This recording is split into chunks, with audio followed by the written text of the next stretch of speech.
Have you ever been underestimated just because of how you look? I'm Michelle Grant, a black judge, and today I'm going to tell you a story that silenced the entire courtroom. They said I wasn't qualified to sit in this seat, but when I handed down the final verdict, no one dared to speak. Watch and see how I turned doubt into respect, and why justice always finds its way. Don't blink, because the ending will leave you stunned. Why, in 2025, do we still have to talk about fairness? Why are there still people who have to stand up and scream just to be heard? It's because racism is not a dead ghost. It still lives, breathes, and sneaks into every corner of modern life. It was a cold Tuesday morning, and I walked into the courtroom wearing my long black robe that brushed the floor, my hair neatly tied back as usual. I am Judge Michelle Grant, and this isn't the first time I've felt the scrutinizing gazes of the crowd. But today, something felt different. As I sat down, a middle-aged man in a gray suit stood up from the lawyer's bench. He looked at me, not with the respect I expected, but with a sneer that was uncomfortable to see. "Judge," he began, his voice smooth as oil but laced with hidden meaning, "I'm not sure you have enough experience to handle this case. This is a big lawsuit, involving a leading company and millions of dollars. Perhaps we need someone more seasoned." The courtroom fell silent, but I could hear murmurs from behind. A few people nodded, as if he had just voiced what they were thinking. I stared directly into his eyes, maintaining my composure. "Mr. Brooks, is it?" I asked, my voice calm but sharp. "I've read your record. 20 years as a lawyer, 7 big cases lost due to lack of preparation. I think you should worry about yourself before worrying about me." His face turned red, but he didn't back down. "I didn't mean to offend, Judge. It just, with a case like this, we need someone with more prestige." I smiled, but it wasn't a friendly smile. "What do you mean, Mr. Brooks? Is someone like me not prestigious enough? Or are you saying outright that a black woman shouldn't sit here?" The courtroom tightened, the tension palpable.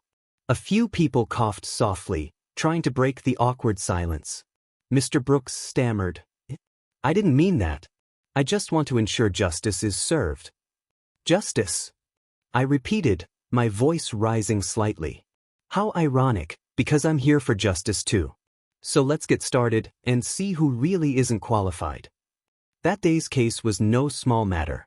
A black woman named Carla, a longtime employee at a major advertising firm, had sued them for racial discrimination.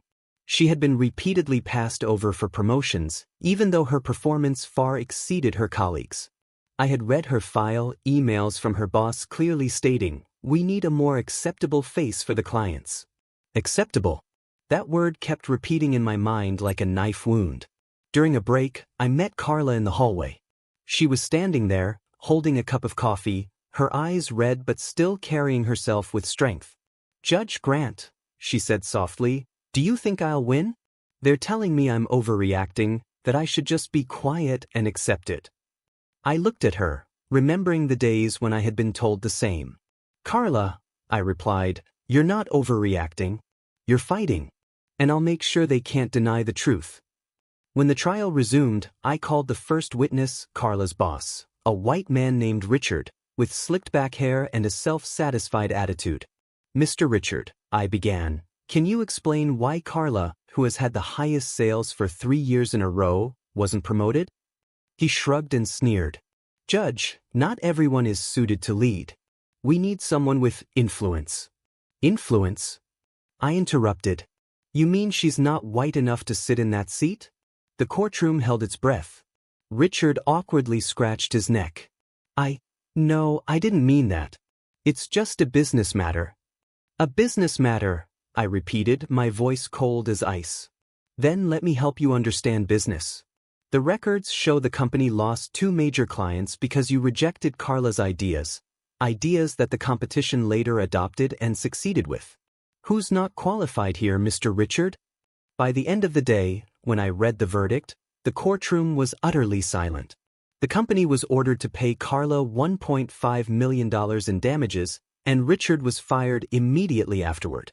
Mr. Brooks, the lawyer who had originally challenged me, couldn't meet my eyes as he left the room. But the most memorable moment was when Carla stepped up, tears streaming down her face. "Thank you," she whispered. I never thought I'd be heard. I placed my hand on her shoulder. You deserve to be heard, Carla. And they will have to remember that. As I left the courthouse that night, I thought about what had just happened. This wasn't just a victory for Carla or for me. It was a slap in the face to those who think they can trample over others without consequences. I know there are thousands of stories like this out there, people being disrespected, rejected, just because of the color of their skin.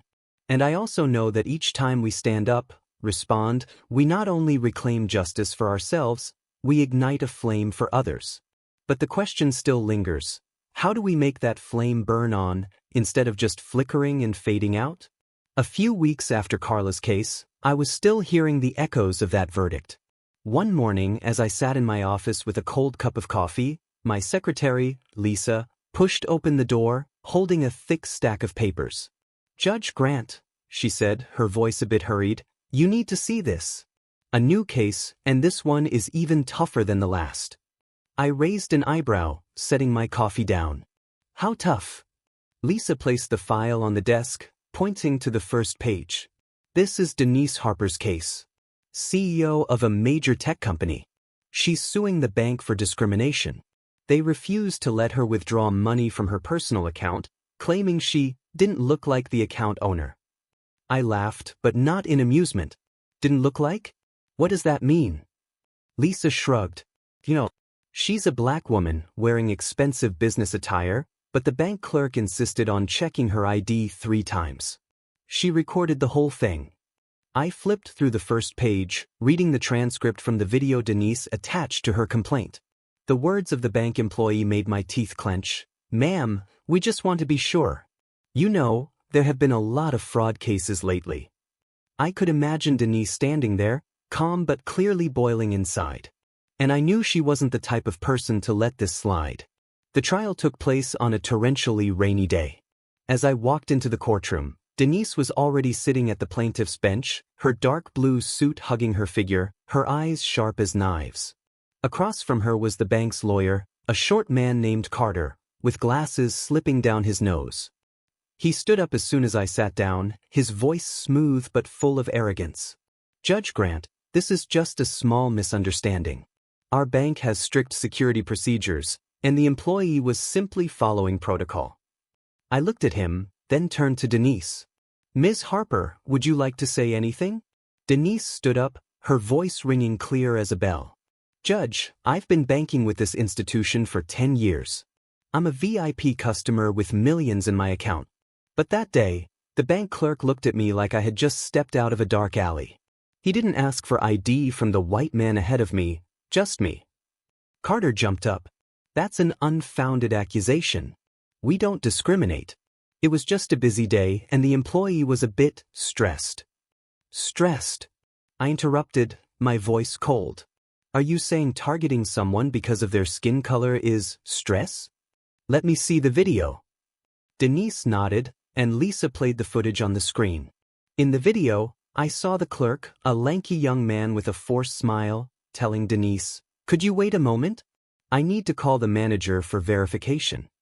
Denise responded, her voice calm but terrifying, "No problem, go ahead. I'll wait." But when the manager arrived, he was even worse, whispering to the clerk, "Be careful with people like this, she might be trying to scam us." The courtroom buzzed. I banged the gavel, demanding silence. "Mr. Carter," I said, "do you still want to claim this was a misunderstanding?" He stammered, "Judge, it was just an offhand comment." Offhand? Denise cut him off, standing once again. They didn't know who I was, and I didn't need them to know right then. But when I left the bank, I called the board of directors, because I own 15% of their shares. That employee was fired within an hour, and the manager was demoted. I'm not here for the money, Judge. I'm here so they never dare to do this to anyone else. I looked at her, seeing the fire in her eyes, not blind rage, but a sharp determination. "Ms. Harper," I said, "what did you do after you called the board?" Denise smiled for the first time. "I had them play the video during the shareholders' meeting. The entire room went silent, Judge. They never expected someone like me could make them tremble." Carter tried to interrupt. But Judge, the bank can't be held responsible for the personal actions of its employees. I leaned forward, my voice dropping.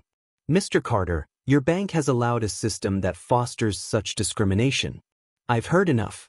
My ruling, the bank will compensate Ms. Harper $2 million for emotional distress, and they will retrain all their employees on anti-racism. The courtroom erupted in applause from the audience. Denise looked at me, nodding slightly as if we had just shared a secret.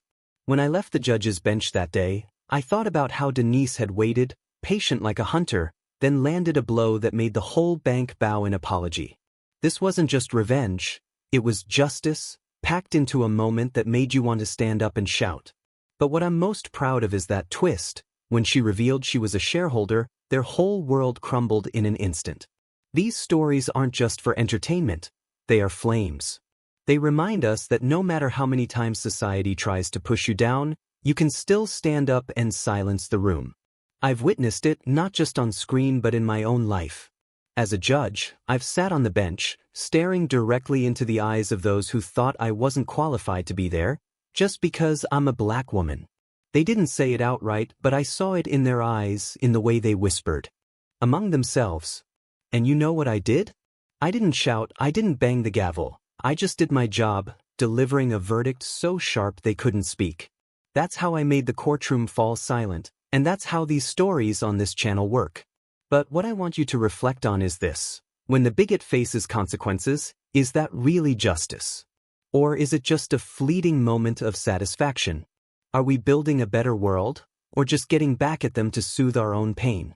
That question hangs in my mind every time I tell a story like this. These stories, mine, and the thousands of others, are proof that we are not just victims. We are survivors, warriors, and sometimes, we are the ones who make the world fall silent. But the question remains, what will the future hold? Can we turn these moments of justice into something more sustainable? I believe we can, and I hope you do too. Leave a comment below and hit the like button if you want to see the bigot face consequences. Don't forget to subscribe so you won't miss the next story. Next time, I'll tell you about a CEO who made an entire bank apologize on their knees. Justice has never been so sweet. See you soon.